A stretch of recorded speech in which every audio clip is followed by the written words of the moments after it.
भगवंतानं आपल्याला दोनच ऑप्शन दिलेले आहेत, एक आहे ते इथंच ठेवून जा किंवा तुकाराम महाराजांसारखं वाटून जा.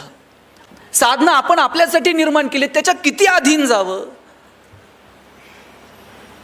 साधनांवरती आपली पकड असावी, आपण ठरवावं किती वापरावीत, कुठे वापरावीत, कशासाठी वापरावीत. जेव्हा साधनं आपल्यावरती अधीन व्हायला लागतात ना, त्यावेळेस जगण्यातली मजा संपून जाते. आज आपल्या सगळ्यांना वाटतं की आपल्याला सुख मिळावं, आपल्याला आनंद मिळावा, आपण समाधानानं जगावं. याच्यापेक्षा दुसरी काय अपेक्षा असते माणसाची. गेले 4-5 दिवस मी वाराणसीमध्ये होतो. आज सकाळीच पुण्यात आलो आणि थेट तुमच्यासमोर इथे उभा आहे. मी आपल्या सगळ्यांची भाषणं ऐकली, सुरुवातीचं प्रास्ताविक ऐकलं. मॅडमही आत्ता त्यांनी आपल्या सगळ्यांशी संवाद साधला. तुम्ही सगळी माणसं ही प्रकाश देणारी माणसं आहात. रवींद्रनाथ टागोरांची खूप सुंदर कविता आहे. त्या कवितेचा भावार्थ असा आहे, मावळतीला जाणाऱ्या सूर्याने एकदा प्रश्न विचारला होता, मी गेल्यानंतर या जगाला प्रकाश कोण देईन. त्यावेळेस सगळे ग्रह, सगळे तारे खाली माना घालून शांत उभे राहिले. कुणीही धाडस दाखवलं नाही की सूर्य मावळल्यानंतर आम्ही पुढे येऊ आणि आम्ही जगाला प्रकाश देऊ. त्यावेळेस एक छोटीशी पंथी पुढे आली आणि ती म्हटली, हे प्रभो, कुणी प्रकाश देवो न देवो, मी मात्र माझ्या परीनं प्रकाश द्यायचं काम करेल. आणि त्या पंथीनं पुढे येऊन अंधाराला भगदाड पाडायचं काम केलं. मला वाटतं सूर्य मावळल्यानंतर या जगाला प्रकाश देण्याचं काम जर कुणी केलं असेल, नाही सूर्य बनून आपल्याला जगाला प्रकाश देता यायचा, पण आपल्या आपल्या गावात, आपल्या आपल्या कार्यक्षेत्रात आपण जगाला प्रकाश देण्याचं काम करत आहात. त्याबद्दल मी पहिल्यांदा आपणा सर्वांचं मनापासून कौतुक करतो. ज्ञानोबांनी सांगितलं, दुरितांचे तिमिर जाओ, विश्व स्वधर्म सूर्य पाहो, आणि मग काय असेल ते जो जे वांछिल तो ते लाहो प्राणी जात. ज्ञानेश्वरी आपण सगळ्यांनी वाचली असेल, सगळी जरी वाचली नसली तरी पसायदान त्यातला आपल्या बहुतांशी लोकांच्या पाठ आहे. आणि त्यातली आपल्या सगळ्यांची आवडती ओवी जर कोणती असेल तर जो जे वांछील तो ते लाहो प्राणी जात. माऊलींनी थेटच सांगून टाकितलंय, हो, ज्याला ज्याला जे जे हवे ते मिळू दे. याच्यापेक्षा आणखी काय हवं असतं. परंतु माऊलींनी त्याच्या अगोदर सुंदर मेक मारून ठेवली आहे, ज्याला ज्याला जे जे हवे ते मिळेल. पण कधी मिळेल. दुरितांचे तिमिर जाओ, विश्व स्वधर्म सूर्य पाहो, आणि मग जो जे वांछील तो ते लाहो प्राणी जात. माऊली सांगतात की अंधार दूर होऊ दे, तिमिर दूर होऊ दे, अज्ञान दूर होऊ दे, विश्वरूपी सूर्याचा उदय होऊ दे, आणि मग ज्याला ज्याला जे जे हवंय ते मिळू दे. मला वाटतं की आपल्या आयुष्यातला अंधार दूर झाला, अज्ञान दूर झालं, तिमिर दूर झालं की मग आपल्याला जे जे हवंय ते मिळणार आहे, असं ज्ञानोबा माऊलींनी सांगितलं आहे. आज आपल्याला सगळ्यांना कशाची अपेक्षा आहे. आज आपल्या सगळ्यांना वाटतं की आपल्याला सुख मिळावं, आपल्याला आनंद मिळावा, आपण समाधानानं जगावं. याच्यापेक्षा दुसरी काय अपेक्षा असते माणसाची. लहानपणी आपण आईसोबत मंदिरात जायचो. आई काय म्हणायची, देवासमोर हात जोडा आणि म्हणा, देव बाप्पा कशात ठेव, सुखात ठेव. आम्ही आमच्या आजोबांसोबत जायचो. आजोबा सांगायचे, देवासमोर हात जोडा आणि म्हणा, देव बाप्पा सुखात ठेव. सुख ह्या शब्दाचा अर्थही नीटसा कळत नव्हता. तेव्हापासून तर आयुष्याच्या शेवटच्या श्वासापर्यंत आपल्या सगळ्यांची अपेक्षा असते, देवानं सुखात ठेवावं, आपण आनंदी राहावं. जगात असं कोण आहे का की ज्याला वाटतं की आपल्याला दुःख मिळावं.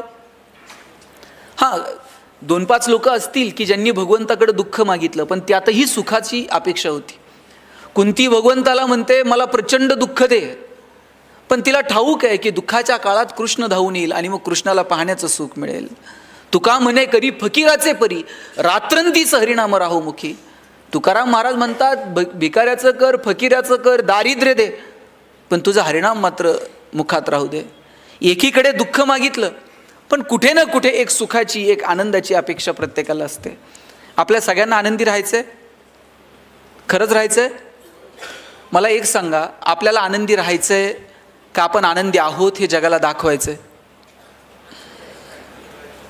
राहायचंय खरं, मग आनंदी राहणं खूप सोपं आहे. आपली गडबड कुठे माहिती आहे का, आपल्याला आनंदी राहायचं नाहीये, आपण आनंदी आहोत हे जगाला दाखवायचंय.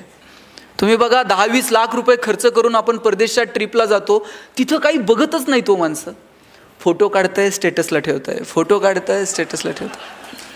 बरं, आता स्टेटस ठेवायची सुविधा आहे, ठेवलं तर त्यात वावगं काहीच नाही. पण खरं दुःख कुठे आहे माहिती आहे का? ज्याच्यासाठी स्टेटस ठेवलं त्यानं जर बघितलं नाही ना, सगळ्या ट्रिपचा खर्च वायाला गेला, ही अशी भावना होते माणसाची.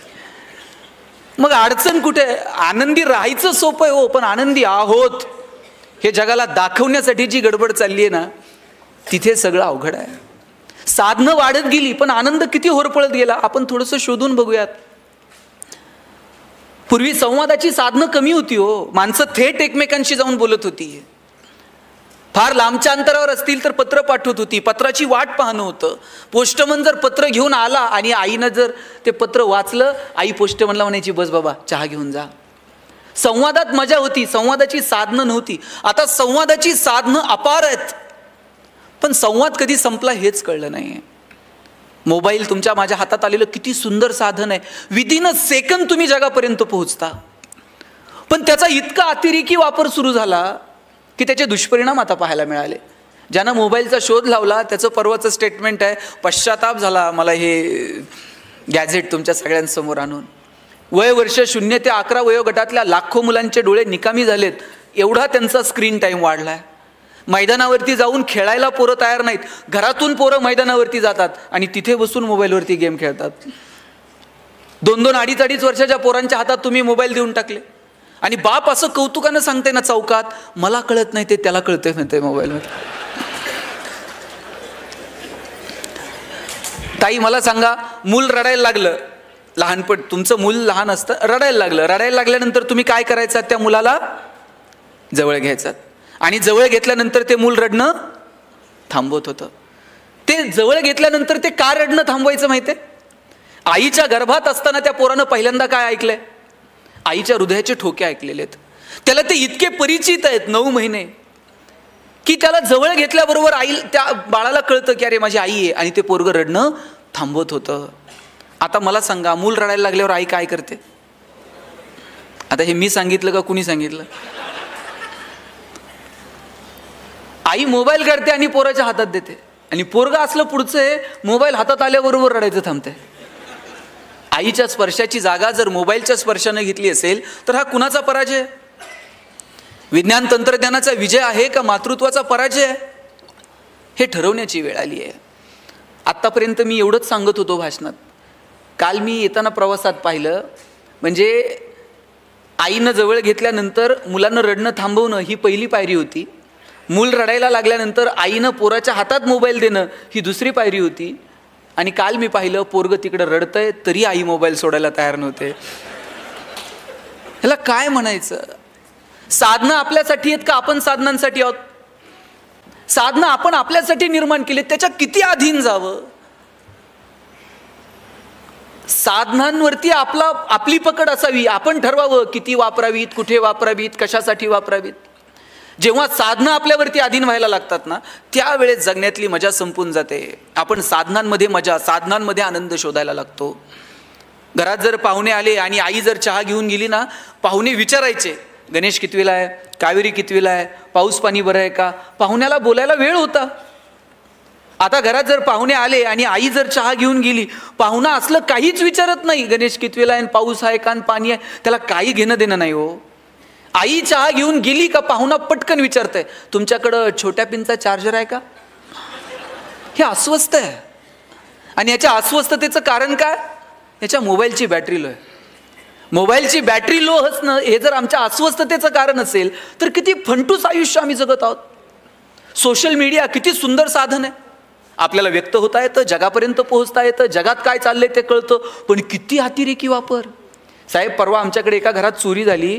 चोरट्यांना त्या चोरटे हाणमार करायला लागले आणि मारहाण करायला लागल्यानंतर जवळचं सगळं दागिने वगैरे सगळं काढून दिलं चोरांना, नवरा बायकोनं.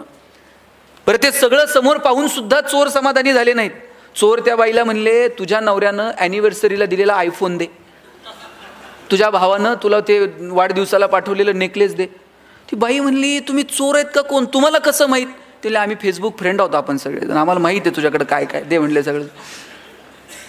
किती अतिरेकी. आपल्याला सगळंच असं जगाच्या समोर जाहीर करायचं असतं, सगळं जगासमोर मांडायचं असतं. म्हणून मला म्हणायचं की ठरवून घेऊयात, आनंदी राहायचंय का आनंदी आहोत हे दाखवायचंय. आनंदी राहायचं असेल तर ते खूप सोपं आहे. किंबहुना सोये जीव आत्मयाचे लाहे, तेथ जे होय तया नाम सुख. ज्ञानोबांनी सांगितलं, बाबांनो, आत्म्याशी जे संबंधित आहे ना त्याला सुख म्हणावं. मी म्हणत नाही साधनांची निर्मिती करू नका, अरे केली पाहिजे. ज्ञान, विज्ञान, तंत्रज्ञान, नवीन जग आपण अभ्यासलं पाहिजे, नवीन जगातल्या संकल्पना स्वीकारल्या पाहिजेत, नाविन्य स्वीकारलं पाहिजे, नवनवीन साधनांचा वापर केला पाहिजे. पण किती, कुठे हे ठरवायला नको. आणि निवळ साधनांवरती जर माणसं सुखी होत असती, केवळ पैशाच्या जोरावरती जर माणसं सुखी होत असती, तर जगातली सगळी श्रीमंत माणसं सुखी झाली असती. पण सगळे श्रीमंत सुखी आहेत का? आणि सगळे गरीब दुःखी आहेत का? सुख, आनंद या संकल्पना आपल्याशी संबंधित आहेत, त्या केवळ साधनांमध्ये आपल्याला नाही मोजता यायच्या. आपल्या शेजारी भूतानसारखं राष्ट्र आहे ज्यांनी समाधानाचा निर्देशांक जाहीर केला. सगळ्या जगानं डोळे विस्फारले. भूतान सांगत होतं, आमच्याकडे चमचमीत रस्ते नाहीत, चकचकीत मॉल नाहीत, पण आम्ही जगात सगळ्यात समाधानी आहोत. पैसे नाही आहेत पण आम्ही समाधानी आहोत. एक तर दिवस असा येणार आहे की आपल्याला आपली सगळ्यांची प्रगती ही समाधानाच्याच पातळीवरती मोजावी लागणार आहे. कारण पैशांच्या स्पर्धेमध्ये आपण कधीच पहिले येणार नाही आहोत. आणि आलो तरी तिथं गेल्यानंतर आनंद आहेच की नाही ह्याची शंका आहे. एक श्रीमंत माणूस त्याच्या कोट्यवधी रुपयांच्या बंगल्यामध्ये बसलेला होता. त्यानं बायकोला सांगितलेलं होतं की तेल नसलेली चपाती दे, मीठ तिखट नसलेली भाजी दे. मस्त AC लावत महागड्या कोट्यवधी रुपयांच्या बंगल्यामध्ये AC लावून तो जेवण करत होता. त्याच्या खिडकीच्या बाहेर धुराचे लोट प्रदूषण वाढवत होते.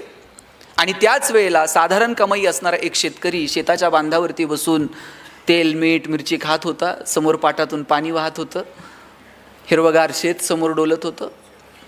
पैसे कमवू नका या मताचं मी नाही आहे. पैसे कमवा, तो पुरुषार्थ आहे. पण केवळ पैशांसाठी जगणं म्हणजे जगणं नाही आहे. काहींकडे ढिगानं पैसे आहेत पण त्याचा आनंद घेण्याची सुद्धा वृत्ती नाही, तर काय म्हणावं. पैसे प्रचंड आहेत परंतु खर्च करण्याची दानत नाही किंवा योग्य ठिकाणी खर्च करावं ही भूमिका नाही. आमच्याकडे साहेब एका माणसाकडे सोन्याची वीट आहे आणि पिढ्यानं पिढ्या त्यानं जपून ठेवली आहे. त्याच्या आज्यानं त्याच्या बापाला दिली ती, बापानं त्यानं ह्याच्या पोर पिढ्यानं पिढ्या ती सोन्याची वीट जपून ठेवली आहे. यानं कधी बायकोला साडी घेतली नाही नीट, यांनी कधी पोरांच्या शिक्षणाला लवकर कुठं 2 रुपये खर्च केले नाही. वीट मात्र तशीच्या तशी घरात पुरून ठेवली होती. दर रविवारी उठायचं, उकरायचं, हाय का नाही बघायचं आणि परत पुरून ठेवायचं. एवढाच उद्योगाच आहे. वीट खर्च करायची नाही, पुरलेली वीट फक्त रविवारी उठून उकरून बघायची हाय का नाही आणि परत लपून ठेवायची. एक दिवशी वीट चोरीला गेली. वीट चोरीला गेल्यावर रडायला लागला. म्हणला पिढ्यानं पिढ्या जपून ठेवलेली सोन्याची वीट चोरीला गेली. पोलिसांकडे गेला, पोलिसांकडे तक्रार केली. म्हणला सोन्याची वीट होती चोरीला गेली. पोलीस म्हणले कुठं ठेवली होती? घरात ठेवली. कुठं? पुरून. आणि काय करायचा? काय नाही साहेब, दर रविवारी उठायचो, उकरायचो, हाय का नाही बघायचो आणि परत पुरून ठेवायचो. या रविवारी उठलो, उकरलं आणि वीट चोरीला गेलेली दिसली. पोलीस म्हणले एवढंच आहे ना, उद्या ये, तुझी वीट तुला सापडून देऊ. दुसऱ्या दिवशी हा गेला, पोलिसांनी त्याच्या हातात दगडाची वीट दिली. दगडाची वीट दिल्यानंतर म्हणलं चेष्टा करता का, माझी सोन्याची वीट होती, तुम्ही दगडाची दिली. पोलीस म्हणले तुला काय घेणं आहे दगडाची असून आहे तर सोन्याची? घरी जायचं, पुरून ठेवायची, हाय का नाही बघायची आणि परत झोपायचं. मग सोन्याची असून आहे तर दगडाची तुला काय फरक आहे का? काहींकडे ढिगाण आहे साहेब, पण ते योग्य ठिकाणी खर्च करण्याचं जर कळत नसेल काय करणार आहोत आपण?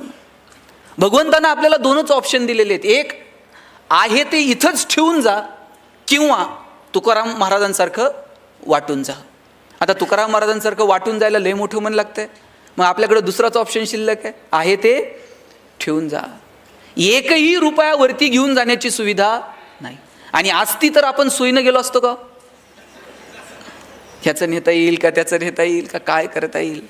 किती सुंदर वागलाय भगवंत आपल्यासोबत. जन्माला आल्यानंतर मुळात भगवंताचे इथंच आपल्यावरती अनेक उपकार आहेत की त्यांनी आपल्याला माणूस म्हणून जन्माला घातलं. याच्यापेक्षा काय उपकार करावेत देवानं आपल्यावरती? अहो आपण माणसं आहोत, माणसांना व्यक्त होता येतं. मला माझ्या भावना तुमच्यासमोर मांडता येतात, माझ्या भावनांना तुम्हाला प्रतिसाद देता येतो, तुम्हाला रडता येतं, तुम्हाला हसता येतं, तुम्हाला एकमेकाच्या मदतीला धावून जाता येतं. भावना व्यक्त करण्याची संधी भगवंतानं फक्त माणसाला दिली. हो आपण किती नशीबवान आहोत. रोज हायवेवरती 2-4 कुत्री मरून पडलेली असतात. त्या कुत्र्याच्या पिलांना तक्रार करता येते पोलिसात जाऊन, आमच्या बापाची चूक नव्हती, याच्याच गाडीचा ब्रेक लाभला नाही साहेब, याची आमची तक्रार घ्या. धाब्यावरती रोज 10-5 कोंबड्या अशा त्या काठीला आडव्या बांधलेल्या असतात, काठी आडवी बांधलेली असते अशी गाडीला, तिला उलट्या कोंबड्या लटकवलेल्या असतात आणि त्या धाब्यावरती वाहून नेतात. त्यांच्या चोचीतनं फेज बाहेर पडत असतो, त्यांना भावना व्यक्त करता येते, आमचा शेवटचा प्रवास आहे, जरा नीट न्या. जनावरांना व्यक्त होता येत नाही, माणसंच आहोत आपण की आपल्याला व्यक्त होता येतं. मग आपण व्यक्त का होऊ नये? आपण बोललं पाहिजे, आपण संवाद साधला पाहिजे. आणि व्यक्त होण्यासाठी नेहमीच बोलावं लागतं असं नाही, कधी स्पर्शातून, कधी तुमच्या वागण्यातून सुद्धा आपल्याला व्यक्त होता येतं. पण या सगळ्या धावपळीमध्ये आपण व्यक्त होणंच विसरून गेलोय. माझी आज विनंती आहे की व्यक्त व्हा. मगाशी आम्ही जेवायला बसलो आणि आपल्याकडनं फोन येत होते की लवकर या. मी साहेबांना म्हटलं की 10च मिनिटात टिफिन संपवतो, आज संपवला पाहिजे, नाही संपवला तर परत उद्या टिफिन मिळणार नाही. बायकोनं दिलेला टिफिन चवीनं खाणं हा सुद्धा प्रतिसादच आहे, तिनं सकाळी उठून तुमच्यासाठी केलेल्या टिफिनसाठी. रोज ती तुम्हाला टिफिन घेऊन देते, सकाळी लवकर उठते, टिफिन पाठवते आणि तुम्ही धाब्यावर काहीतरी खातायत आणि तो टिफिन परत नेताय. 1 दिवस, 2 दिवस, 3 दिवस, 4थ्या दिवशी असं करून बघा, तुम्हाला कळेल 5व्या दिवशीचा प्रतिसाद काय ते. कधीतरी तुम्ही तुमच्या प्रतिसादातून व्यक्त व्हा. आणि नेहमीच प्रतिसाद काय माहिती आहे का, आपण प्रतिसाद द्यायला कमी पडतो. आपली भूमिका कायम प्रतिकाराची असते. नात्यात जर छान आनंदी राहायचं असेल ना तर प्रतिकार नाही, प्रतिसाद द्या. मी असंच लग्नाला गेलो होतो एका, आणि सगळे नवीन जोडपे होते, सामुदायिक विवाह सोहळा होता, आणि भाषण करताना मी सांगितलं प्रतिकार नको, प्रतिसाद द्या. त्या नवीन जोडी होती लग्न झालेली, त्यांनी असं वहीवर तिथं लिहून घेतलं, प्रतिकार नको, प्रतिसाद द्या, गणेश शिंदे. घरी गेल्यानंतर बायकोनं अशी आनंदात पर्स बिर्स फेकून दिली. नवऱ्याच्या असा डोळ्यात डोळे घालून पाहिलं, म्हटली मैं तेरे लिए मर जाऊंगी, मिट जाऊंगी. बायको म्हटली मैं तेरे लिए मर जाऊंगी. नवरा म्हटला बघ कसं जमतंय तसं कर. म्हटले हे काय? म्हणले ते सकाळी सरांनी सांगितलं ना, प्रतिकार नको. कुठं प्रतिसाद द्यायचा आणि कुठं प्रतिकार करायचा हे जर कळलं नाही ना तर मग गफलत होऊन जाते. दुर्दैवानं नात्यांमध्ये काय झालंय माहितीये का, कुठं प्रतिकार करायचा आणि कुठं प्रतिसाद द्यायचा हे कळलेलं नाही. मगाशी मी म्हटलं ना की अहो काय हो मी कौतुक करतो की तुम्ही आज सगळ्यांना विथ फॅमिली बोलवलं. कधीतरी त्यांनाही कळलं पाहिजे आपला नवरा काय करतो. त्यांना फक्त इतकेच माहिती आहे की त्यांच्याकडे दिवे लावायचं काम आहे, कोणते कसे काय, वर्षातनं एकदा त्यांनाही कळलं पाहिजे. त्यासाठी तुम्ही विथ फॅमिली त्यांना बोलवलं. आणि माझं सगळ्या महिला मंडळींना सांगणं आहे की नवरा बायकोचं नातं हे इतकं सुंदर आहे ना, ते आपण समजून घेतलं पाहिजे. आज ज्या यशवंतराव चव्हाण साहेबांच्या नावानं हे सभागृह आहे, यशवंतराव चव्हाण साहेबांची ही कर्मभूमी आहे. काय नातं असतं नवरा बायकोतलं तुम्हाला सांगतो. चव्हाण साहेबांना मूल झालं नाही, चव्हाण साहेबांनी वेणूताईंना पत्र लिहिलेलं होतं की वेणू आपल्याला मूल होऊ शकत नाही, वेणूताईंनी चव्हाण साहेबांना पत्र लिहिलं होतं, साहेब आपल्याला मूल झालं नाही, तुम्ही दुसरं लग्न करा. चव्हाण साहेबांनी परत पत्र लिहिलं वेणूताईंना, तुझं पत्र मला मिळालं, तू सांगितलेली संकल्पनाही मी वाचली, पण वेणू ज्या दिवशी तुझ्यासोबत मी फेरे घेतले तेव्हापासून तर शेवटच्या श्वासापर्यंत यशवंतराव वेणूसाठी आणि वेणू यशवंतरावासाठी परत असं पत्र मला पाठवू नको. यशवंतराव चव्हाण कितीतरी वेळा वेगवेगळ्या परदेशी दौऱ्यावरती गेले आणि एकदा परदेशी दौऱ्यावरती जाताना वेणूताईंना ते म्हटले, कधीच मी तुझ्यासाठी काही आणलं नाही, कधी दागिने आणले नाही, कधी साडी आणली नाही, पुस्तकं सोडून मी काहीच कधी खरेदी केलं नाही. आता या दौऱ्यावरती मी जाणार आहे, तुझ्यासाठी काय घेऊन येऊ. यशवंतराव चव्हाणांचीच ती पत्नी पुढे आली, हातावर हात ठेवला आणि वेणूताई म्हटल्या, काही नाही, लवकर आणि सुखरूप परत या, याच्यापेक्षा दुसरं काही नको. काय असतो नात्यांमध्ये. आणि नाती जपायला फार पैसे लागतात, आनंदानं राहायला महागडी गिफ्ट द्यावी लागतात, असलं कुणी सांगितलंय. ह्या बायका इतक्या भोळ्या आहेत, त्यांना गिफ्ट काही लागत नाही. मी आज पहाटे 5 वाजता उतरलो आणि थेट इकडे आलो आहे. इथून परत घरी जायला रात्री 11-12 होणार आहेत. 12 वाजता कोणती बायको प्रेमानं दार उघडेल, वा वा वा वा एवढ्यात 12 वाजता आलायत, या स्वागत, असं होतंय का. 100% बायको रागातच दार उघडत असते. ती रागवल्यानंतर आपणही आवाज वाढवायचा असं असतं का. तिनं जर रागात दार उघडलं ना, तुम्हाला म्हणून सांगतो, तुम्ही असं 30 सेकंद फक्त तिच्याकडं राजेश खन्नासारखं बघायचं आणि एक डायलॉग मारायचा, तू ये म्हणून संसार चाललाय, नाही तर माझ्याच्यानं काय खरं आहे का. ती अख्ख्या कॉलनीत सांगते 1 नंबर नवरा भेटलाय म्हणते. काय लागतो? देवकांत साहेब तुम्ही प्रयोग करून पहा. आज कौतुक करायला धाडच लागतं गायकवाड साहेब. हे काय सोपं काम नाहीये. मी असंच एका भाषणात म्हटलं बायकोचं कौतुक करा. 4 लोक भांडायला आली माझ्याकडे. मला म्हटले एकतर आमची बायको कार्यक्रमाला होती आणि तुम्ही असलं काय काय सांगत असताय, कौतुक बितुक करा. म्हटलं अडचण काय, तुला कौतुक करायला काय अडचण आहे? म्हटलं मला कौतुक करायला अडचण नाही, तिला ऐकायला येत नाही, त्याचं काय करू? म्हटलं मग दवाखान्यात घेऊन जा. हे संध्याकाळी जाताना दवाखान्यात गेला. डॉक्टरांना म्हटला बायकोला ऐकायला येत नाही. डॉक्टर म्हटले किती अंतरापर्यंत तिला ऐकायला येत नाही ना, हे घरी जाऊन मोजून ये म्हटले. हा घरी गेला, बेल दाबली, पोरानं दार उघडलं. बायको किचनमध्ये होती. किचनमध्ये बायको हा दारात, यानं दारातूनच आवाज दिला, अगं भाजी काय केली? तिकडून काहीच प्रतिक्रिया नाही. याला कळलं हॉलच्या दारातून ऐकायला येत नाही. थोडासा हॉलमध्ये पुढे गेला, सोफ्यावरून आवाज दिला, अगं भाजी काय केली? किचनमधून काहीच प्रतिक्रिया नाही. याला कळलं प्रकरण गंभीर आहे, हॉलमधून पण ऐकायला येत नाही. किचनच्या दारातून आवाज दिला, भाजी काय? काहीच प्रतिक्रिया नाही. शेवटी बायकोच्या मागं जाऊन उभा राहिला आणि कानात ओरडला, अगं भाजी काय केली? बायकोनं हातातली कढई अशी दंदिशी आदळली. म्हणली 4 वेळा सांगितलं ना तुला बटाट्याची केली म्हणून.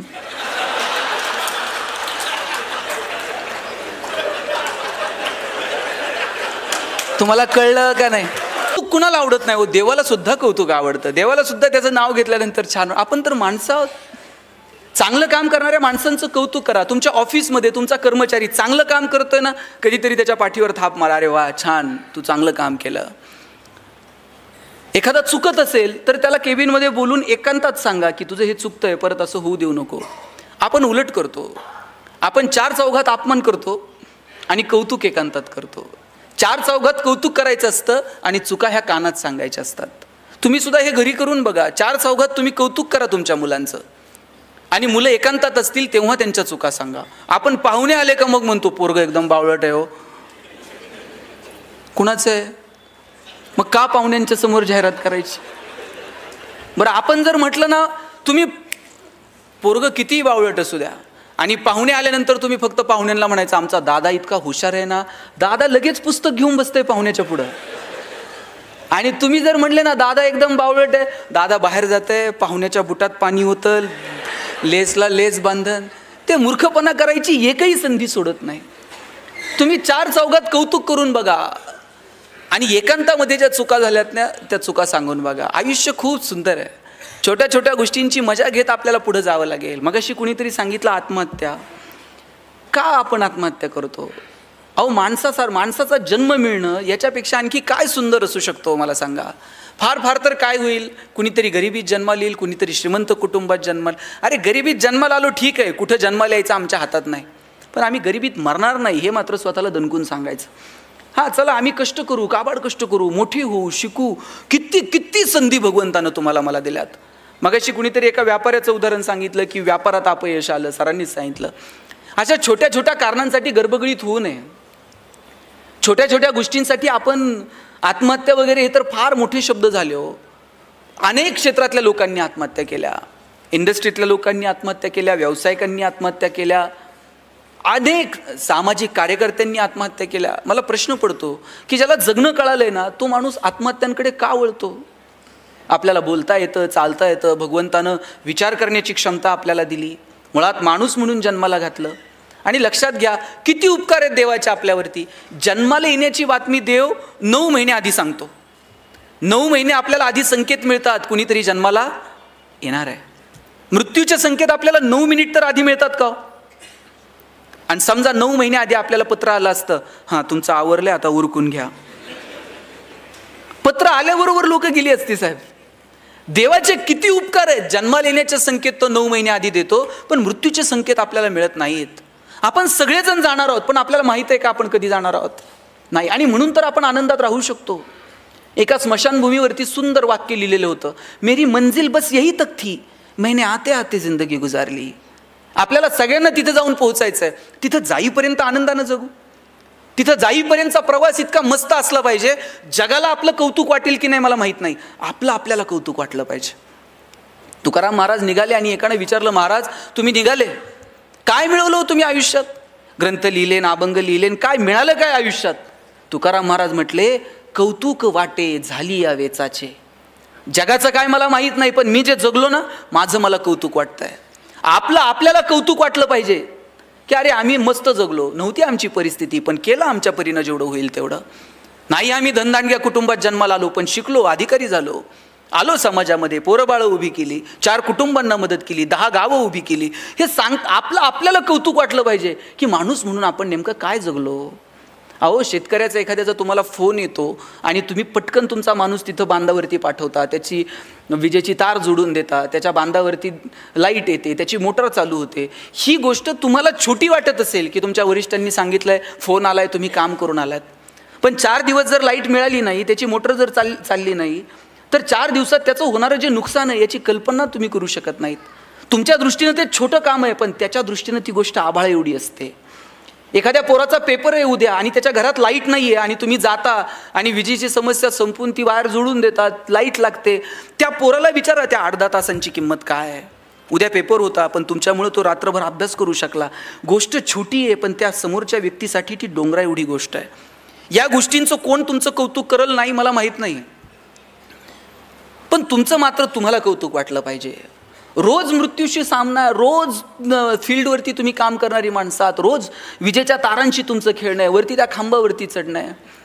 ह्या गोष्टीचं तुम्हाला कौतुक वाटलं पाहिजे. आणि विशेष म्हणजे महिलांना माझं सांगणं आहे की तुमच्या नवऱ्याच्या कामाचं तुम्हाला कौतुक वाटलं पाहिजे की अरे आपला नवरा जे काम करतोय हे समाज हिताचं आहे, हे देशाच्या हिताचं आहे, हे एखाद्या गावाच्या हिताचं आहे, एखाद्या कुटुंबाच्या हिताचं आहे.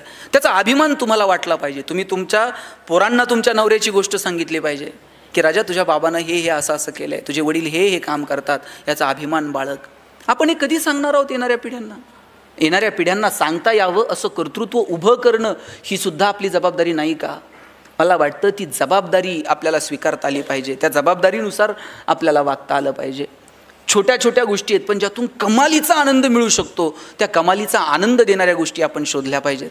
मी सुरुवातीला म्हटलं ना की फक्त साधनांमध्ये आनंद नाही आहे. मला सांगा, खरंच फक्त साधनांमध्ये आनंद आहे का हो? साधनं किती वाढली पण आनंद कुठे होरपळून गेला? मी मगाशी म्हटलं संवादाची साधनं नव्हती, आता साधनं वाढली आहेत, पण आपण बोलतो का?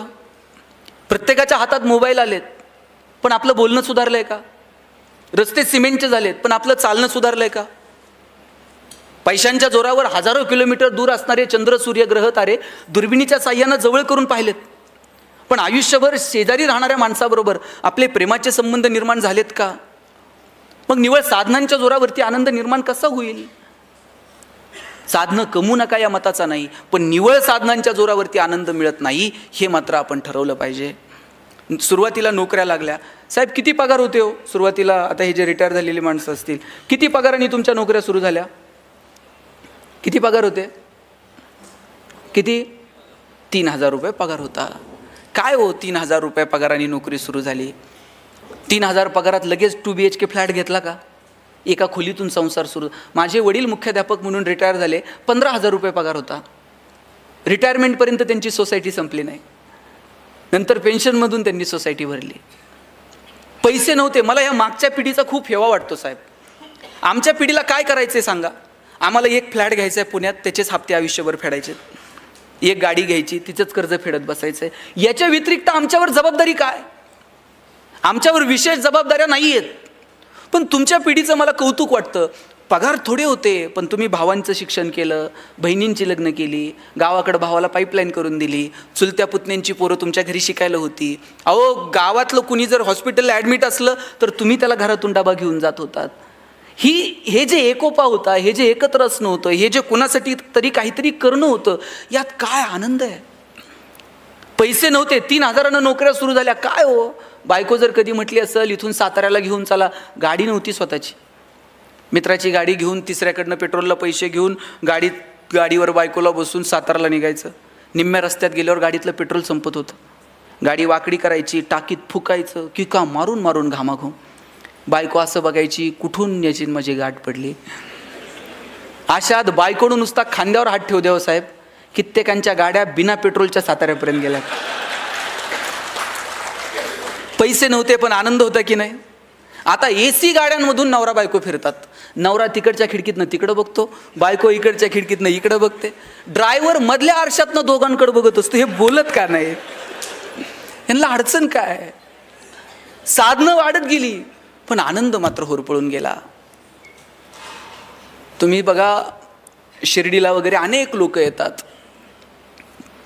साईबाबांच्या पेटीमध्ये पैसे टाकतात. ते असं म्हणत नाहीत की मी तुम्हाला बाबा एक सोन्याचं सिंहासन देतो, तुम्ही मला जाताना 2 द्या. त्याच्याकडे 2 पण घ्यायची कॅपॅसिटी आहे. पण हे बाबांना काय म्हणते माहिती आहे का? बाबा मी एवढे पैसे टाकलेत, रात्रीची झोप येऊ दे म्हणते मला. कित्येकांना झोप नाही आहे रात्रीची. आमच्याकडे एकाला झोप येत नव्हती, त्यानं सगळे डॉक्टर केले पण झोप काही आहे ना. डॉक्टरला म्हणलं डॉक्टर काही करा, पण डॉक्टर म्हणले बाबा माझे इलाज संपले, तू आणखी दुसरा डॉक्टर बघ. कंटाळला आणि घरी निघाला होता आणि रस्त्याला एक महाराज बसलेले होते. महाराजांचे जाऊन पाय धरले. महाराज म्हणले तुला झोप येत नाही, मी काय करू बाबा? नाही म्हणला सगळे डॉक्टर झाले, महाराज काहीतरी उपाय सांगा. महाराज म्हणले आता कुठे याच्या नादी लागता? महाराज म्हणले एक काम कर, ज्याला झोप लागते त्याचा शर्ट घालून झोप म्हणले. हॅलो म्हणला, महाराजांनी एकदम सोपा उपाय सांगितला. तिथून उठला आणि डॉक्टरकडे गेला आणि डॉक्टरांना म्हणला डॉक्टर आता गोळी नको, औषध नको, इंजेक्शन नको, सलाईन नको. म्हणले मग? म्हणले मला तुमचा शर्ट द्या म्हणले. म्हणले शर्ट बावळट आहे का तुझं? ते म्हणले अहो मला महाराजांनी सांगितलंय ज्याला झोप लागती त्याचा शर्ट घालून झोपत जा. डॉक्टर म्हणले तुला कुणी सांगितलं मला झोप येते नीट म्हणून? हॉस्पिटल बांधायला कोटीत कर्ज काढलंय, बँकेचा हप्ता जवळ आला का गरज नसताना पेशंट ॲडमिट करावं लागतंय, गरज नसताना सलाईन लावावं लागतंय, त्याच्यात मेहुण्याला मेडिकल टाकून दिलं आहे, ते मेहुण्यालाच द्यावं लागतं साहेब, अलिखित नियम आहे. महिना अखेरला आमची भांडणं वादावधी, अजिबात झोप नाही. उठ म्हणले दोघं मिळून शोधू कुणाला झोप लागते. दोघं मिळून एका इंजिनियरकडे गेले. म्हणले बाबा तुला झोप येते का? इंजिनियर म्हणला 6 महिने झाले पालिकेत बिल अडकलंय, ह्या टेबल. उठ म्हणले चल. 25 जण गोळा झाले पण एकाला सुद्धा झोप लागत नव्हती. शेवटी एका पुढाऱ्याकडे गेले. म्हणले बाबा तुला तर लागत असेल, आता आमचं दुखणं काय सांगायचं आहे म्हटला कधी कोण मुख्यमंत्री बदलल आणि कधी कोण सत्तेवर येईल आणि कधी कोण गुवाहाटीला जाईल आणि कधी कोणाला तिकीट मिळेल, काही सांगू शकत नाही म्हटला. सगळं काहीच शाश्वत नाही, आमच्या इतकं तर दुःखी आणि संकटात कोण नाही म्हटले. त्यांनी मग साहेब एक करा, तुम्ही आमच्यासोबत चला, आपण शोधू कोणाला झोप लागते. 25 जण गोळा झाले पण एकाला सुद्धा झोप लागत नव्हती. शेवटी सगळेजण दमले आणि एका शेताच्या बांधावर जाऊन बसले. म्हणजे जरा दम खाऊ आणि संध्याकाळी परत शोधाशोध सुरू करू. एक शेतकरी नांगरत होता, धोतर गुंडाळलेलं, अंगात शर्ट नाही, घामाघूम झालेला. नांगरून झालं, बैला आंब्याला नेऊन बांधली, पळत पळत गेला, विहिरीत उडी मारली, बाहेर आला, अंग पुसलं, बायकोनं दिलेलं गाठोडं सोडलं, 2 भाकरी दुधात चुरून खाल्ल्या, पायातली चप्पल उशाला घेतली आणि 1 मिनिटात घोरायला लागला. हे 25 जण म्हणले सापडला की ज्याला झोप लागते म्हणून. यांनी असा गदा गदा हलून उठवला. म्हणले अशीच झोप लागती? शेतकरी म्हणला आजच शेड्यूल आहे म्हणला आपला. संध्याकाळी म्हणला सूर्य उतरायला खाली उशीर, वजभर गवत कापलं, घेऊन गेले, जनावराला खाऊ घातलं, सगळं म्हणला एकदम ओके. तुम्ही ते ओके तिकडे नेऊ नका. हे 25 जण म्हणले आमच्यावर एक उपकार करशील? म्हणले काय? म्हणले आम्हाला 25 जणांना तुझा एक शर्ट देशील का? हे हसायला लागलं. म्हणला 25 जणांना एक आणि माझ्याकडे नुसता एक असता असा उघडा नांगरीत बसलो असतोय काय? म्हणला काल शर्ट म्हणला अवताला गुतला, अजून शिवला नाही, एक शर्ट नाही तुम्हाला 25. किती कौतुक आहे हो. देवानं काय वागावं आपल्यासोबत. ज्याच्याकडे ढिगानं शर्ट आहे त्याला रात्रीची झोप नाही आणि ज्याच्याकडे एक शर्ट नाही ते दगड उशाला घेतलं तरी झोपतंय. सुख आनंद या संकल्पना निव्वळ पैशांशी संबंधित नाहीत. पैसे कमवा पण त्याचा आनंद घ्या, त्याचा उपभोग घ्या. आपल्या हातामध्ये देण्याची दानत असायला हवी. विंदा करंदीकरांची खूप सुंदर कविता आहे. देणाऱ्यानं देत जावं, घेणाऱ्यानं घेत जावं आणि घेता घेता एक दिवस देणाऱ्याचे हात घ्यावेत, म्हणजे असे कोपरापासून तोडून नाही घ्यायचे, तर त्याच्यामध्ये जी देण्याची दानत आहे ती थोडी तरी आमच्यामध्ये यावी. हिरव्या पिवळ्या डोंगरांकडून हिरवी पिवळी शाल घ्यावी, सह्याद्रीच्या कड्याकडून छातीसाठी ढाल घ्यावी, वेड्यापिशा ढगांकडून वेडेपिसे आकार घ्यावेत, मातीमधल्या प्रश्नासाठी पृथ्वीकडून हुंकार घ्यावेत, उसळलेल्या दर्याकडून पिसळलेली आयाळ घ्यावी आणि शांत वाहणाऱ्या भीमेकडून तुकोबाची माळ घ्यावी. देणाऱ्यानं देत जावं, घेणाऱ्यानं घेत जावं आणि घेता घेता एक दिवस देणाऱ्याचे हात घ्यावेत. माझा दावा आहे, तुम्ही जेवढं समाजाला द्याल त्याच्या हजारो लाखो पटीनं हा निसर्ग तुम्हाला परत करत असतो. पण ती देण्याची दानत तुमच्यामध्ये असली पाहिजे. निसर्ग इतका समृद्ध, एक दाना पेरला तर त्याच्या 1000 दाणे उगवतात. तो तुमचं उसनं ठेवायला निसर्ग इतका वेडा नाही आहे. तुम्ही जेवढं द्याल समाजाला त्याच्या हजारो लाखो पटीनं हा निसर्ग तुम्हाला परत करतो. मी म्हणत नाही तुमच्याकडे आहे ते सगळं समाजाला वाटून टाका, पण ज्यांची बाग फुलून आली त्यांनी 2 फुलं द्यावीत, ज्यांचे सूर जुळून आले त्यांनी 2 गाणी गावीत, ज्यांच्या दारात आभाळ भरून आलं त्यांनी ओंजळभर पाणी द्यावं, आणि ज्यांची उंची आभाळाला टेकली त्यांनी अशाच मानावर करून बघू नये, थोडंसं खाली झुकावं. आणि जी माणसं मातीत मिसळतात त्या मातीत मिसळणाऱ्या माणसांना थोडंसं वरती उचलून घेता येईल का? मला वाटतं याच्यासाठी काम करावं. बाबा आमटे नगरपालिकेतनं असे बाहेर पडले. एक कुष्ठरोगी पावसात भिजत होता. त्या पावसात भिजणाऱ्या कुष्ठरोग्याला उचलायला गेले आणि उचलता उचलता त्या कुष्ठरोग्याची बोटं तुटून आली बाबांच्या हातात. घरी गेले, बायकोनं जेवायला वाढलं, एक घास सुद्धा बाबांनी गिळला नाही. लहान मुलासारखं बाबा रडायला लागले आणि बायकोनं विचारलं, रडता का?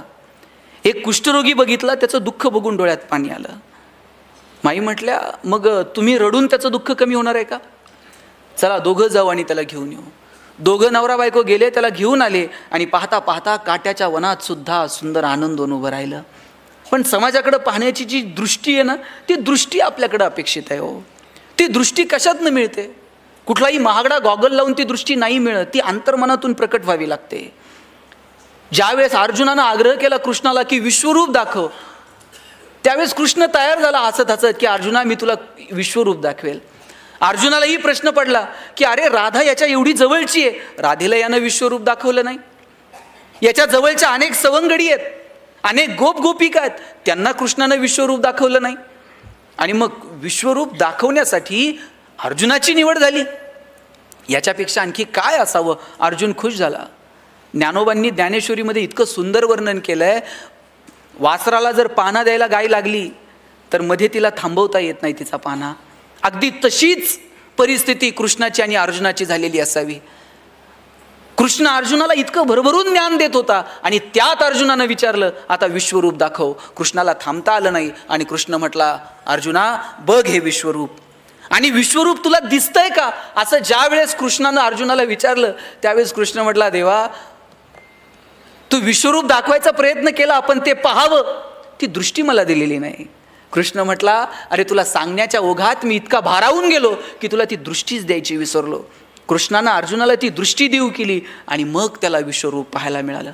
भगवंतानं माणूस म्हणून जन्माला घातलं, देण्यासाठी 2 हात दिले, पण त्याच्यासाठी लागणारी दृष्टी ही आपल्याला कमवावी लागेल. ती अंतर्मनातून, ती संस्कारातून येणाऱ्या पिढीला द्यावी लागेल. ती देण्याची जबाबदारी आईबाप म्हणून, ती देण्याची जबाबदारी समाजातला एक घटक म्हणून आपल्याला स्वीकारावी लागेल. अहो आपली जुनी पिढी अशी होती, ती सांगायची 1 तीळ 7 जणांनी खाल्ला. आणि आज आपण पोराला जर टिफिनमध्ये सँडविचचे 3 तुकडे दिले तर आई सांगते, हां तुझे तू खा, तू दुसऱ्याचं खायचं नाही, दुसऱ्याला तुझं द्यायचं नाही, आणि उरले तर घरी घेऊन ये, वाटत बसू नको वेंधळ्यासारखं. काय करायचं पुढच्या पिढीनं नेमकं? तुम्ही ते गाणं म्हटलंयत का, एरे एरे पावसा? माहीत आहे तुम्हाला? माहीत आहे का नाही? आणि काय गाणं होतं? Array array array array array array. आवाज हळूहळू कमी का होत चालला? बरोबर म्हणताय तुम्ही. हां म्हणा आता, एरे एरे तुला देतो, पैसा झाला पाऊस आला, एग एग तुझे मडके सर आली आणि मडके गेले. किती हुशार आहेत तुम्ही सगळेजण. हे गाणं आम्ही आमच्या लहानपणी म्हणायचो आणि आजोबांना म्हणायचो, आजोबा असं गाणं का म्हणायचं? आजोबा सांगायचे कृषीप्रधान देश आहे, पाऊस आला पाहिजे, म्हणा एरे एरे पावसा. आजोबा सांगायचे एरे एरे पावसा म्हणा. आणि आज इंग्रजी शाळेत गेलात तर पहिल्याच वर्गात बाई सांगतात रेन रेन. पोरांनी नेमकं करायचं काय? आई वॉटर बॅग भरून देते आणि सांगते तुझं पाणी तू पे, तुझं दुसऱ्याला देऊ नको, दुसऱ्याचं तू पिऊ नको. आणि वर्गात गेल्यानंतर गुरुजी सांगतात एकनाथ महाराजांनी काशीहून आणलेलं पाणी गाढवाला पाजलं. पोरांनी नेमकं करायचं काय? अहो आम्ही जेवायला जर बसलो तर आमचे आजोबा सांगायचे ताटाच्या भोवती पाणी फिरवा. आम्ही म्हणायचो ताटाच्या भोवती का पाणी फिरवायचं? का ताटातले अन्नपदार्थ बदलतात? बाजरीच्या भाकरीची पुरणपोळी होते. आजोबा सांगायचे अन्नपदार्थ बदलत नाहीत, पण ताटातल्या पदार्थाचा प्रसाद होऊन जातो. प्रसाद कधी फेकून द्यायचा नसतो. आभार माना, कृतज्ञता बाळगा, कुणाचे तरी आभार माना. म्हटलं कुणाचे आभार मानायचे जेवताना? आजोबा सांगायचे जेवताना आभार मानायचे ज्यानं पिकवलं त्या शेतकऱ्याचे, जिनं शिजवलं त्या आईचे. आणि पुढं जाऊन सांगायचे ज्यानं भूक दिली त्या भगवंताचे सुद्धा आभार माना. कित्येकांकडं फार सोन्याचं ताट आहे हो, पण भूक लागत नाही, करायचं काय? कितीतरी जण आहेत की ज्यांना अन्नाचा कण मिळत नाही म्हणून कोसो किलोमीटर दूर जावं लागतं, आणि कितीतरी जण असे आहेत की खाऊन पचत नाही म्हणून कोसो किलोमीटर चालावं लागतं. किती परिस्थिती भयानक आहे. या परिस्थितीचं भान ठेवून येणाऱ्या पिढीला काय द्यायचं मला वाटतं हे ठरवावं लागेल. आपल्यामध्ये देण्याची दानत असायला हवी. तुम्हाला एक छोटं उदाहरण सांगतो, कळणाऱ्यांना कळेल. आमच्याकडे एक जण आहे, आम्ही त्याच्याकडे गेलो आणि म्हटलं साहेब शाळा बांधायची, शाळेला जरा वर्गणी द्या. गावातली 10-5 पोरं माझ्यासोबत होती, म्हणली शाळेला वर्गणी द्या. वर्गणी द्या म्हटल्याबरोबर ते म्हटलं वर्गणी म्हणजे देणगी. म्हटला मी बायको आजारी पडली तर कधी लवकर दवाखान्यात नेलं नाही, पोराची कधी नीट फी भरली नाही, आणि गावातली शाळा आणि तिला वर्गणी आणि तिला पैसे, येडाबिडा आहे काय म्हटलं. आम्ही सगळे नाराज होऊन निघालो. तेव्हाच त्या माणसानं हाका मारली, म्हटली पोरांनो एक काम करा, तुम्हाला मी शाळेला पैसे देईन पण माझी एक अट आहे. म्हणले काय? नीट लक्ष देऊन ऐका. अट काय? म्हटलं माझे 2 डोळे आहेत, यातला एक खोटा आहे आणि एक खरा आहे. म्हणले यातला खोटा डोळा कोणता हे जर तुम्ही पोरांनो ओळखलं तर म्हणले मी तुम्हाला मागेल तेवढे पैसे देईन. अमेरिकेहून डोळा बसून आणलाय म्हटला, कुणाला सहजासहजी ओळखूच येऊ शकत नाही. त्यानं सांगितलं 2 डोळे, त्यातला खोटा कोणता? पहिलीतलं पोरगं होतं. ते म्हणलं काका डावा डोळा खोटा आहे म्हणला तुमचा. ह्याला आश्चर्य वाटलं, कुणालाच ओळखता येत नाही, पहिलीतल्या पोरानं ओळखलं डावा डोळा खोटा. त्या माणसानं विचारलं बाबा तू कसं ओळखलं की माझा डावा डोळा खोटा आहे?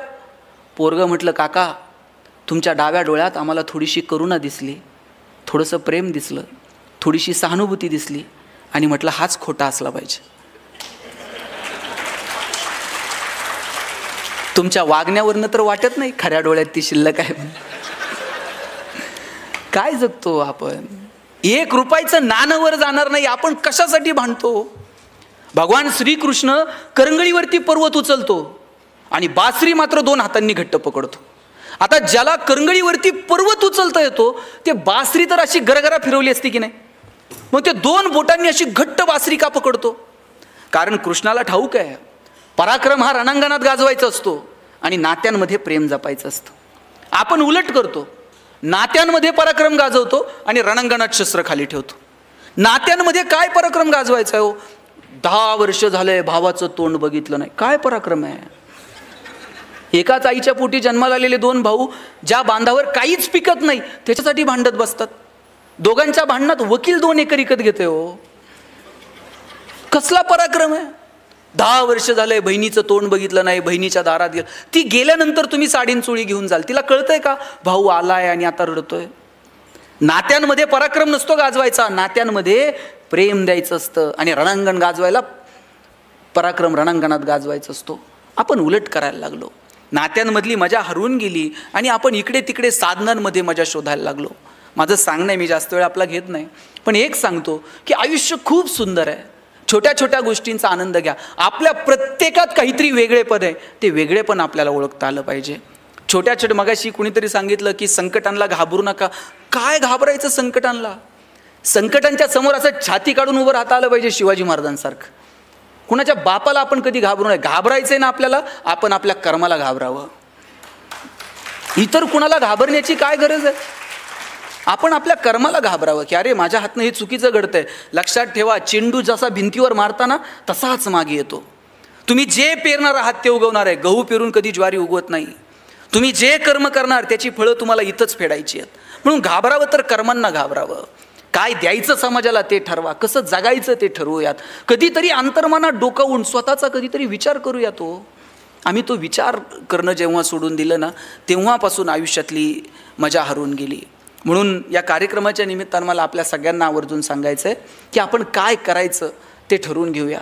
छोट्या छोट्या गोष्टींचा आनंद कसा मिळवता येईल हे ठरवून घेऊयात. जगण्यातली समृद्धता निवळ साधनांमध्ये नाही, ती कुणाच्या तरी मदतीला धावून जाण्यात आहे, हे स्वतःच्या मनाला सांगून बघूयात. हे आयुष्य परत कधीच मिळणार नाही आहे. म्हणून ज्यांच्याकडं आहे त्यांनी थोडं तरी समाजाला देता येईल का, मला वाटतं या दृष्टीनं प्रयत्न करावा. मला एक आवर्जून एक गोष्ट आपल्या सगळ्यांना सांगायची आहे. बघा, मी का असं म्हणतो की आपल्याकडे जे आहे ते इतरांना देता यावं, कारण या जगाचा नियम आहे की आपल्याला इथून काहीच घेऊन जाता येणार नाही आहे. मी माझ्या वडिलांना विचारलं होतं की जगणं कशानं सुंदर होईल. वडील म्हटले होते, तू यादी कर की आत्तापर्यंत तुला किती लोकांनी मदत केली. मी ती यादी करायला घेतली. मला गावात ह्या माणसानं मदत केली, शाळेत ह्या माणसानं मदत केली, कॉलेजमध्ये या माणसानं मदत केली. मी 100-150 लोकांची यादी केली की या 150 लोकांनी मला माझ्या आयुष्यात आजपर्यंत मदत केली. वडील म्हटले, वा, तुला आठवत आहेत ती माणसं की ज्यांनी तुला मदत केली. आता दुसरी यादी कर, तू किती लोकांना मदत केली आयुष्यात. साहेब, मी ती यादी करायला घेतली, 5-6 लोकांपेक्षा जास्त नावं मी लिहू शकलो नाही. वडील म्हटले, ज्या दिवशी तुझी दुसरी यादी पहिल्या यादीपेक्षा मोठी होईल ना, त्या दिवशी जगणं सुंदर होऊन जाईल. आपण किती लोकांचं जगणं सुंदर करू शकलो, किती लोकांना ताकद देऊ शकलो. म्हणून संकटांच्या समोर गडबडीत व्हायचं नाही. जितक्या लोकांना मदत करता येईल तितक्या लोकांना मदत करावी. कुणी संकटात आहे, कुणी अडचणीत आहे, त्याला धावून जाता येईल का. आणि प्रत्येक वेळेस पैसेच लागतात मदतीला असं नाही आहे.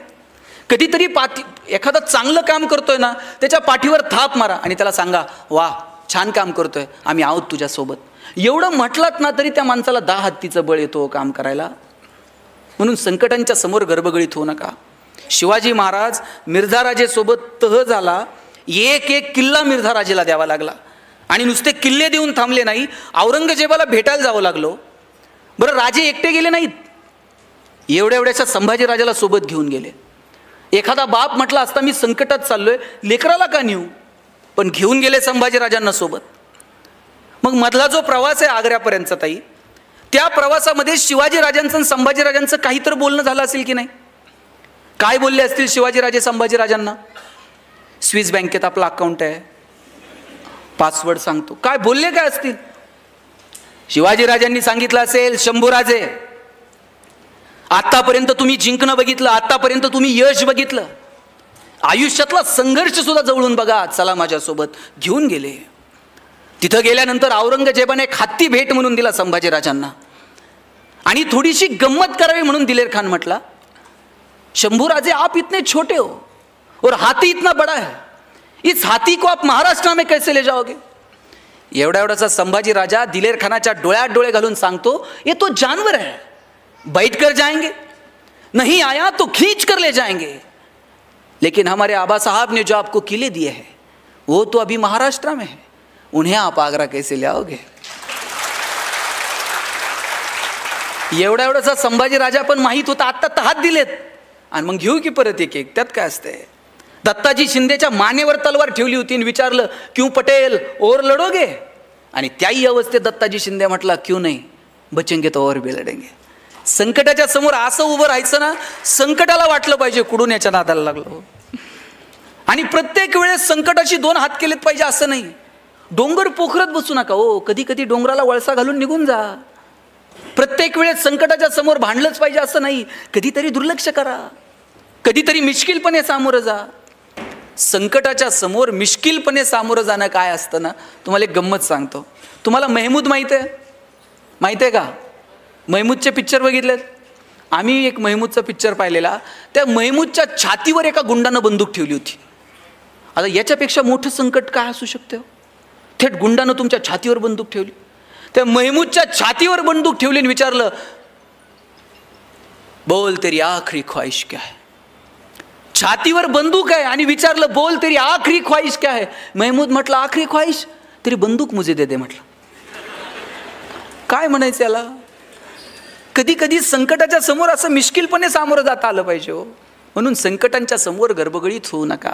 छोटी संकट आहेत, वेळ निघून जाते. मगाशी मॅडमही बोलताना म्हटल्या, संकट कायम नाही आहेत, ती वेळ जाणार आहे, ती टळून जाणार आहे. पण तिच्या समोर सामर्थ्यपणे उभं राहण्याची ताकद आपल्यामध्ये असली पाहिजे.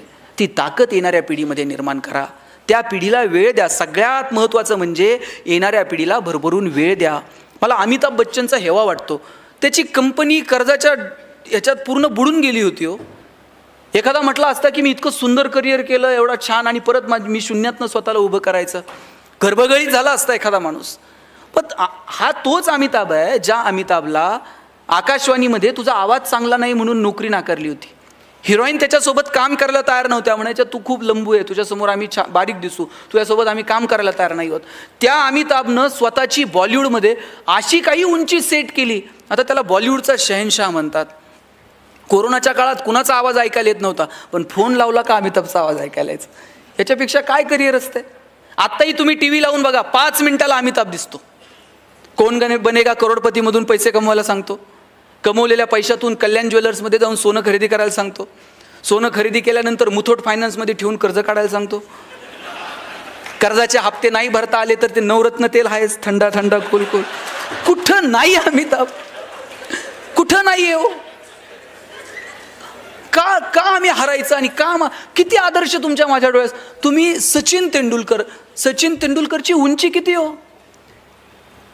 उंचीनं कमी असणारा माणूस, पण सचिनला बाउन्सर खेळता येत नव्हता, हाईट कमी होती. एक बाउन्सर आला वॉकर युनिसचा, नाकावरती लागला, रक्त यायला लागलं. लोक म्हटले आता याला स्ट्रेचरवरती न्यावे लागेल पॅव्हलियनमध्ये. सचिननं असं तोंडावरती पाणी मारलं, क्रीजवरती जाऊन उभा राहिला, अशी बॅट आदळली आणि समोरच्या फलंदाजाला सांगितलं रुक मै खेलेगा. आणि सचिननं कितीतरी बाउन्सर असे मैदानाच्या बाहेर टोलावून लावले आणि आज क्रिकेटच्या क्षेत्रातला बाप झाला सचिन तेंडुलकर. अहो कितीतरी बाउन्सर येतील आपल्या या अंगावर, फटकावून लावायचे थेट स्टेडियमच्या बाहेर. कधीतरी प्लेट करा, कधीतरी एखादा सोडून द्या, प्रत्येकच फटकावला पाहिजे असंही नाही, पण कधी काय भूमिका घ्यायची हे ठरवता आलं पाहिजे. आयुष्य खूप गोड आहे, खूप सुंदर आहे, त्यातला एका एका पावलाची मजा घ्या आणि नात्यांना वेळ द्या. तुमच्या ऑफिसमधलं तुम्ही कुटुंबात कमी तितके तुमच्या ऑफिसमध्ये आहात, बरोबर. तुम्ही फील्डवर इतका वेळ आहात की तितके तुम्ही घरात पण नाही आहात. मग ऑफिसमधलं वातावरण किती छान असलं पाहिजे. तुम्ही ऑफिसमध्ये काम करताना तुमच्या बॉसला तुमची गरज वाटली पाहिजे, इतकं काम तुम्ही केलं पाहिजे. म्हणजे एखाद्या दिवशी जर तुम्ही आला नाहीत ना, तुमची उणीव तुमच्या बॉसला जाणवली पाहिजे. असंच एका कंपनीत मी लेक्चर देत होतो आणि म्हटलं तुम्हाला तुमचं सेल्फ अप्रायझल जर करायचं आहे ना, तर तुमच्या बॉसला तुमची उणीव जाणवली पाहिजे.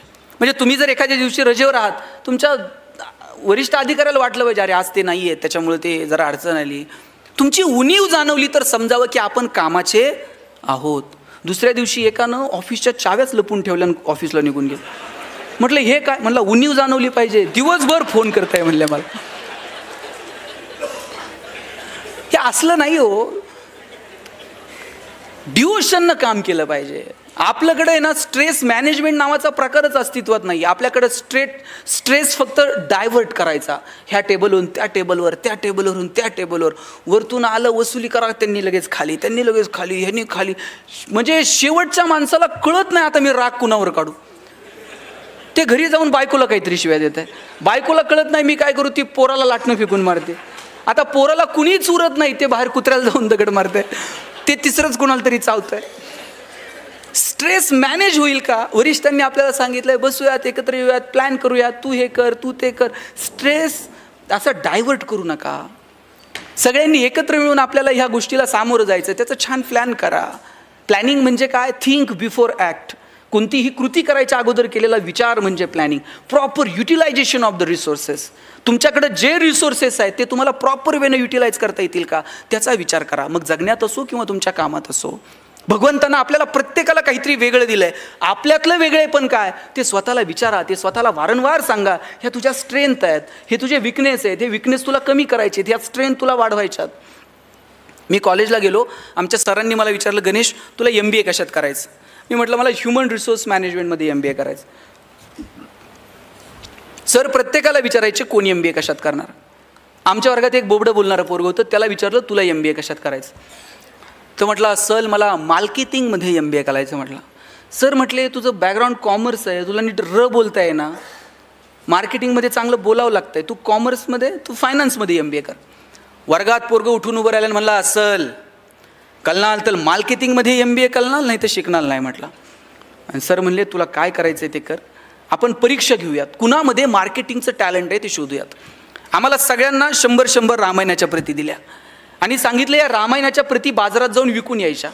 ज्याच्या सगळ्यात जास्त प्रती विकल्या जातील आपण समजूयात की याच्यामध्ये मार्केटिंगचं टॅलेंट आहे, त्यानं मार्केटिंगमध्ये MBA करावं.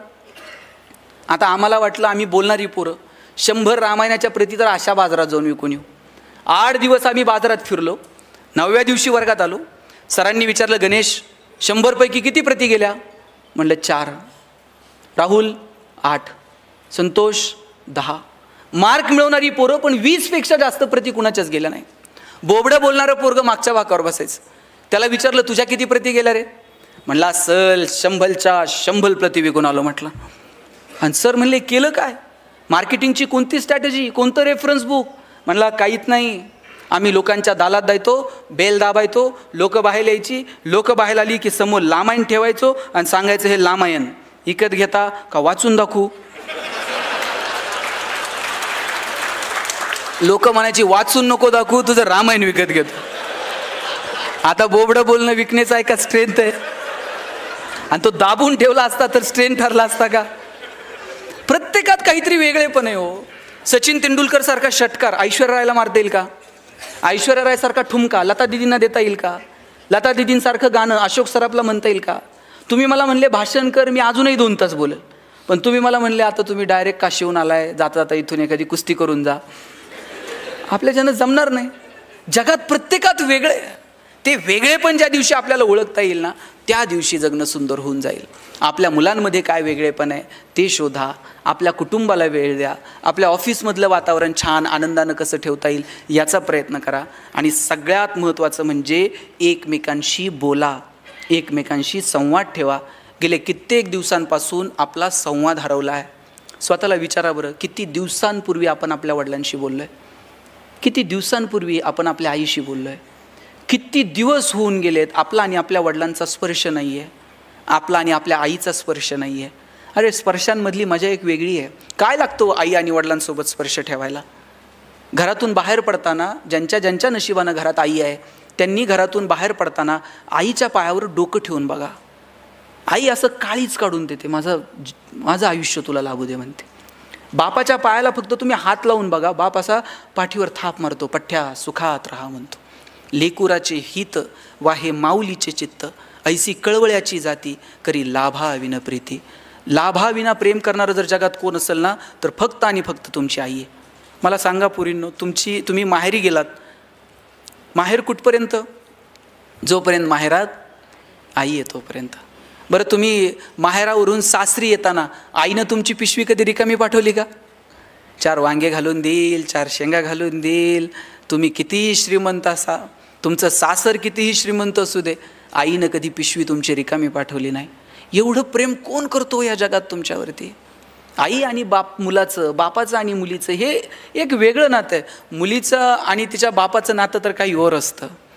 बाप स्वतःला चप्पल घेत नाही, पण पोरगी कॉलेजला जायला लागली ना तिला नवीन शूज आणून देतो. स्वतः सायकलवर कामाला जाईल पण तिला गाडी घेऊन देतो. तिच्या लग्नामध्ये दिवसभर असा तुरा काढून मिरवत असतो फेट्याचा. पण ज्यावेळेस पुरीचं कन्यादान होतं त्यावेळेस असा हात जावायच्या हातात देतो, खाली मान घालतो आणि सांगतो, जावई बापू तळ हाताच्या फोडाप्रमाणे जपली, आता सांभाळून घ्या. दिवसभर त्याच्या डोळ्यातून एकही पाण्याचं थेंब येत नाही. पण पुरीची गाडी एकदा नजरेआड झाली ना मग खांबाच्या पलीकडे जातो आणि एकटाच रडतो, तो बाप असतो. मला वाटतं ज्या वेळेस तुमचे वडील, बघा तुमचे वडील आता रिटायर झालेत, ते तुम्हाला फोन करतात, आठवड्यातनं कधीतरी फोन करतात. तुम्ही गडबडीत आहात हे जर वडिलांच्या लक्षात आलं ना, वडील पटकन म्हणतात, हां बाई सहज केलता, ठेवतो फोन, करेल नंतर. त्यांना कळतं की मुली आता त्यांच्या संसारात आहेत, मुलं त्यांच्या संसारात आहेत. पण अशा वेळेस आवर्जून परत कॉल करा. एक वाक्य आईबापाचं काळीच पिळवटून टाकणार असतं पोरांचा फोन ठेवताना. आई म्हणते, बाप म्हणतो, बाबांनो आम्ही आहोत तोपर्यंत येत चला. ज्या दिवशी तुमचा बाप तुम्हाला म्हणेल ना आम्ही आहोत तोपर्यंत येत चला, तेव्हा तुमच्या मीटिंग, तुमचे सगळे प्रोग्रॅम्स थोडेसे बाजूला ठेवा आणि कधीतरी जन्म दिलेल्या आईला बापाला भेटायला जा. ही माणसं परत सापडत नाहीत.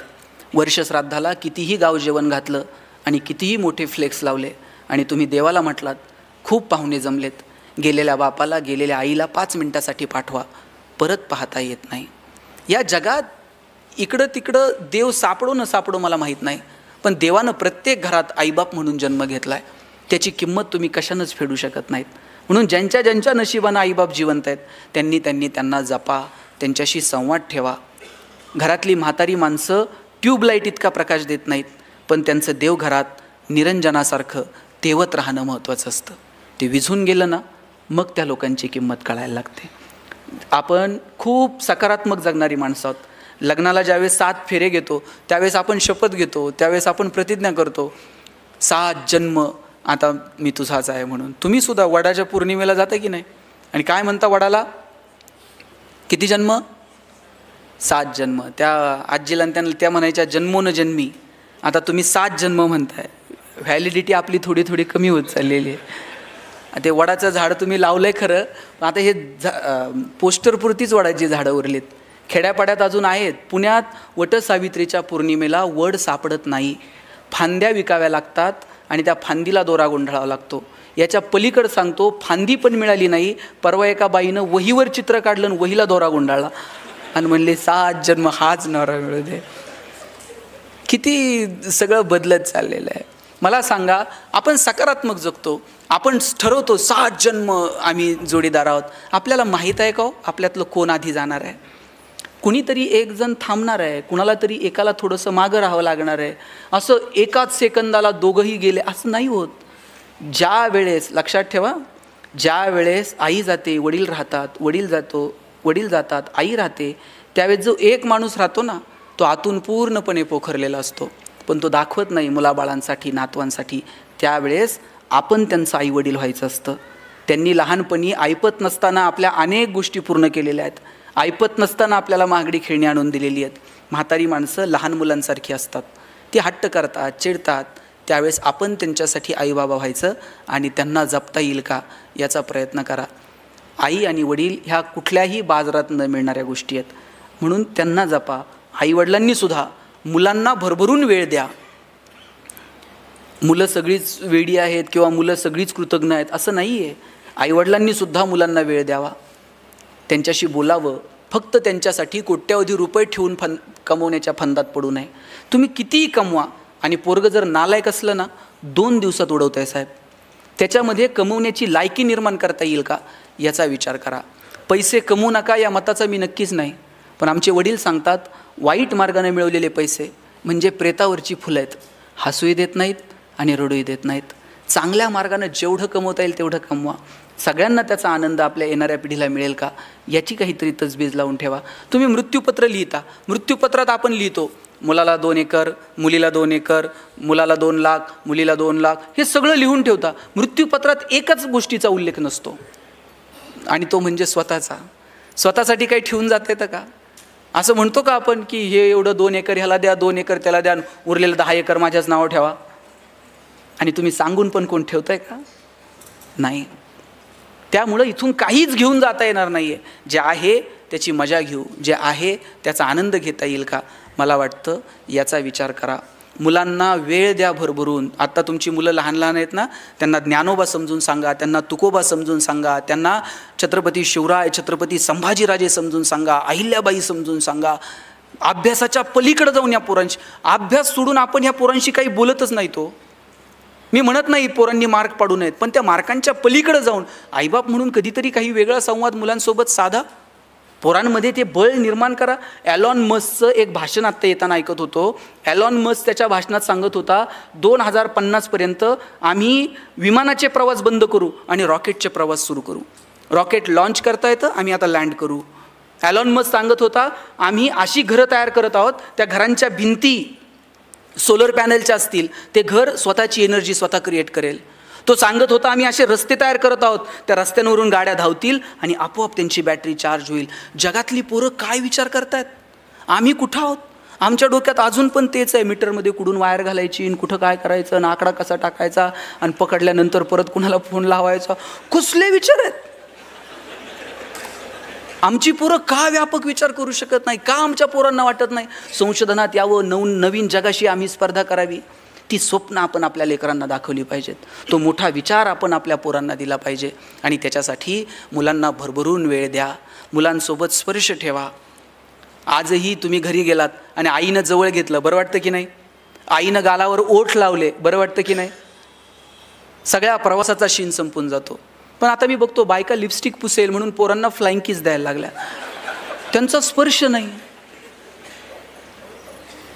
2-2, 4, 10-10, 12-12 वर्षाची मुलं होईपर्यंत बापाच्या पायावर पाय टाकून झोपत होती. 2-2, 4-4 वर्षाच्या मुलांच्या आता सेपरेट बेडरूम आहेत. जुन्या काळात आईबापाला शरीराचे धर्म नव्हते का? पण त्यांनी ते जोपासत असताना ठराविक वयापर्यंत मुलांचे स्पर्श तुटू दिले नाहीत. आता 2-2 वर्षाच्या मुलांचे जर सेपरेट बेडरूम असतील, त्यांनी नाही ना म्हातारपणी आपला बेड गावाच्या बाहेर काढला. मॅडम, आम्ही पुण्यात शिकायला आलो. आमची आई आम्हाला नगरवरून जेवणाचा डबा पाठवायची आणि सकाळी 9:30 वाजता शिवाजीनगरच्या स्टँडला आमचा जेवणाचा डबा यायचा. नगरवरून पुण्यात जर जेवणाचा डबा सकाळी 9:30 वाजता येत होता तर 6च्या गाडीनं डबा दिला असेल. 6च्या गाडीला जर आईचा डबा तयार होता, आई 4 वाजता उठली असेल, पीठ मळलं असेल, भाकर थापली असेल, तिच्या हाताचा स्पर्श पिठाला झाला असेल.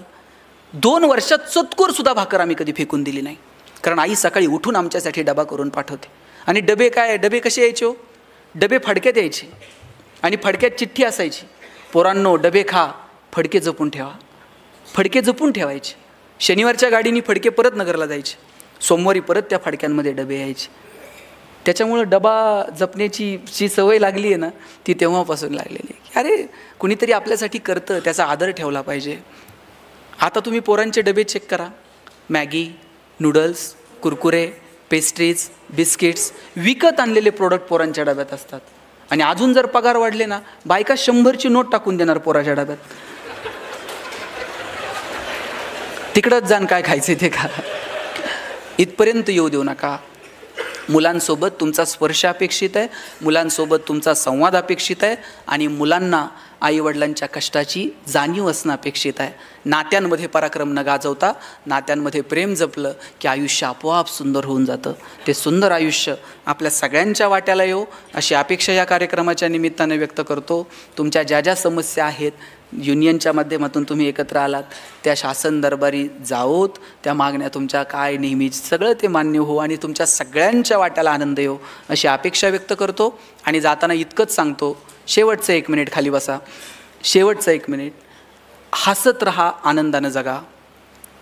मी माझं एक पुस्तक लिहिलं, सुख नावाचं. त्याच्यावर एक पहिलं वाक्य लिहिलं होतं, no once more, no retake for any moment, so keep smiling. आयुष्याच्या चित्रपटाला रिटेक नाही, आयुष्याच्या गाण्याला वन्स मोर नाही. तुम्हाला वाटलं माझं भाषण पुढं ढकलावं, ढकलता येणार नाही. घरी गेल्यावर वाटलं परत ऐकावं, परत ऐकता येणार नाही. आयुष्याचा कोणताही क्षण पुढं ढकलता येत नाही आणि आयुष्याचा कोणताही क्षण रिव्हर्स करून बघता येत नाही. म्हणून वर्तमान जगता येतो, वर्तमानात आनंद घ्यायला शिका. मोठी स्वप्न जरूर बघा, पण आहे त्या परिस्थितीवरती रडत बसू नका. साहेब, आमचं घर पत्र्याचं होतं. अख्ख्या कॉलनीत सगळ्यांची घरं स्लॅबची होती, फक्त आमचं एकट्याचंच घर पत्र्याचं होतं. आणि मी माझ्या आईला म्हणायचो, आई सगळ्यांची घरं स्लॅबची, आपलंच पत्र्याचं का? ती म्हणायची, तुझे वडील शिक्षक आहेत म्हणून घर पत्र्याचं. म्हणलं, शासनाचा GR आहे का शिक्षकांनी स्लॅबची घरं बांधायची नाही? ती म्हणायची, कार्ट्या नशिबान आहेस पत्र्याच्या घरात जन्माला आला. म्हटलं का? ती म्हणायची, बघ, घर गरम व्हायला लागलं का तुला कळतं उन्हाळा सुरू झाला आहे, घर गळायला लागलं का तुला कळतं पावसाळा सुरू झाला आहे. शेजारच्या स्लॅबच्या घरात उन्हाळा कळत नाही, पावसाळा कळत नाही, खास ऋतूंची ओळख व्हावी म्हणून भूगोल शिकवणाऱ्या तुझ्या बापानं असलं मॉडेल उभं केलं आहे.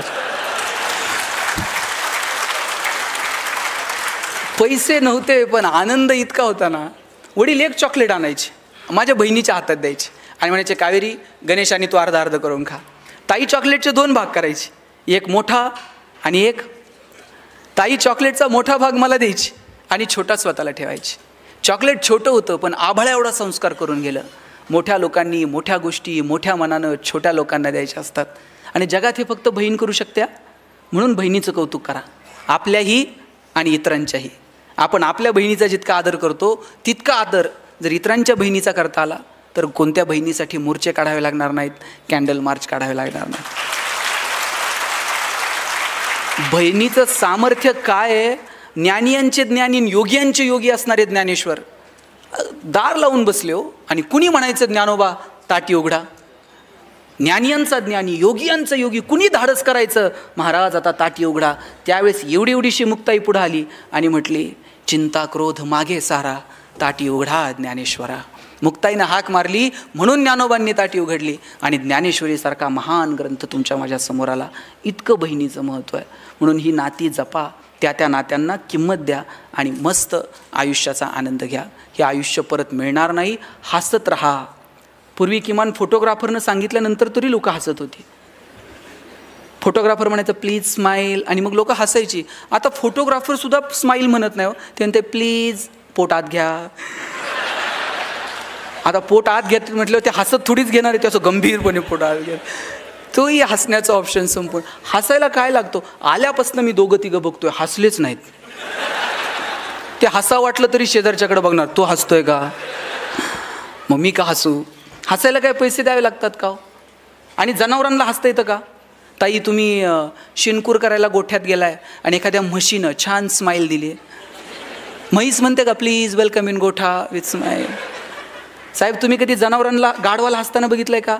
ज्या दिवशी गाढव हसायला सुरुवात करेल ना, त्या दिवशी समजायचं गाढवाचा प्रवास मानवत्वाकडे सुरू झाला. आणि ज्या दिवशी माणूस हसायचं बंद करेल ना, त्या दिवशी समजायचं माणसाचा प्रवास. तुमचं तुम्ही ठरवा काय झालं. तुम्हा सगळ्यांना खूप साऱ्या शुभेच्छा. No once more, no retake for any moment. So please please please dear friends keep smiling. Thanks lot. धन्यवाद सर.